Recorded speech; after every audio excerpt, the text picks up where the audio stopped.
So today we celebrate the coming of the Holy Spirit upon those early followers of Jesus, and as a result, the birth of the church. We often think of the Holy Spirit as the comforter, the consoler, the bearer of light and peace.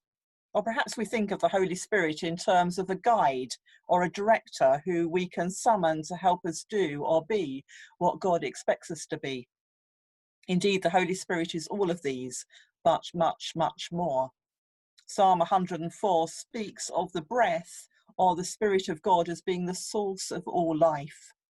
Hence, the gift of the Holy Spirit at Pentecost is seen as the source of the life of the church.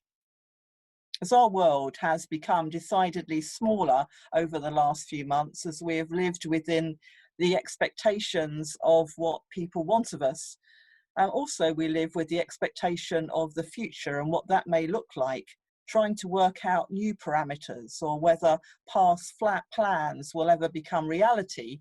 Pentecost reveals to us once again that all is possible. Like the mighty wind which we sometimes experience, the Spirit of God can be disturbing, shaking us loose from our safe places, pushing us out from the familiar into the unknown. This is the kind of powerful force that I envision filled the room where the disciples were hiding on that first Pentecost. They were there, all huddled together, hiding for fear of what the Jews would do to them. And suddenly a noise like a strong dividing wind blows into the room, and tongues of fire appear and leap on them. But then what happened? After they had received the Holy Spirit, those frightened, discouraged people, the people who had deserted Jesus in his time of trial, the one who had denied him, these people came out of their huddle of fear and began to proclaim the good news of the gospel.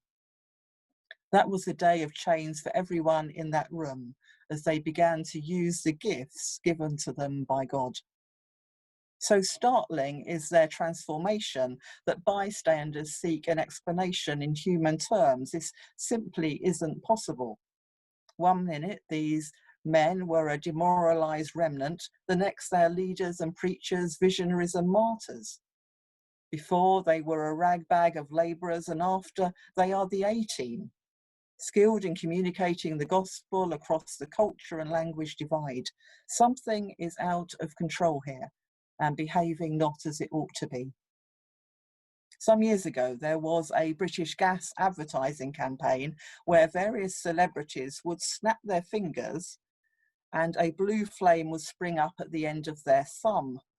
"Don't you just love being in control?" was the slogan. It was seductive. Of course, we love being in control. Air conditioning, central heating, 24-hour supermarkets, on-tap television, flexi time. We want to choose to please ourselves in as many ways as possible.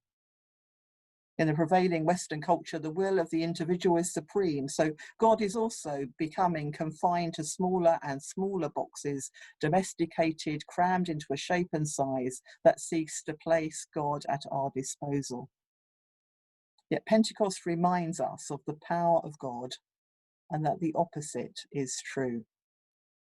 One of the things I enjoy is to walk along the seashore and marvel at the perfectly shaped, smooth, shiny pebbles as the waves lap upon them. It's wonderful imagining a smashed piece of rock being honed by the waves as the wind causes them to pound away. Instead of creating something awful or imperfect or colourless, the power of the wind creates something beautiful and admirable and special. The power of fire does the same. If used in the right way, a huge chunk of metal can be melted down and moulded by flame into something attractive, valuable, and lasting. And so it is with us and the Spirit, a vehicle of holiness, and as God works in our lives, so he shapes us and makes us beautiful, valuable, attractive, admirable, and above all, special. At Pentecost, the church becomes a holy reality. We become people being made holy. It will be easy to think of this account of the first Pentecost as just an intriguing story having little or nothing to do with us today. But I firmly believe that if Pentecost doesn't shake us up, we've missed the whole point of the experience. Each of us who is baptized has received the Holy Spirit, and this great feast of the Church's birthday calls each of us into a new way of being and believing, a new way of living and loving. It calls us out of our little comfort zones to participate in spreading the good news and building God's kingdom. Today is an opportunity to think about our own lives in relation to God's resources, his wind, his fire, his gifts. If we need God's help, let us ask him for it. If we feel we need to have our sharp edges knocked off and to be gently honed into holy shape, let's ask him for that too. If we feel powerless and sense we need to be bolder in our work for God, let's come before him also today to ask for help with that. The risen Lord longs for the fire of his Spirit to daily inflame our hearts. Then the small sparks will turn into a roaring fire of God's love, transforming the face of the earth. Come, Holy Spirit, fill the hearts of your faithful people and kindle in them the fire of your love. Amen.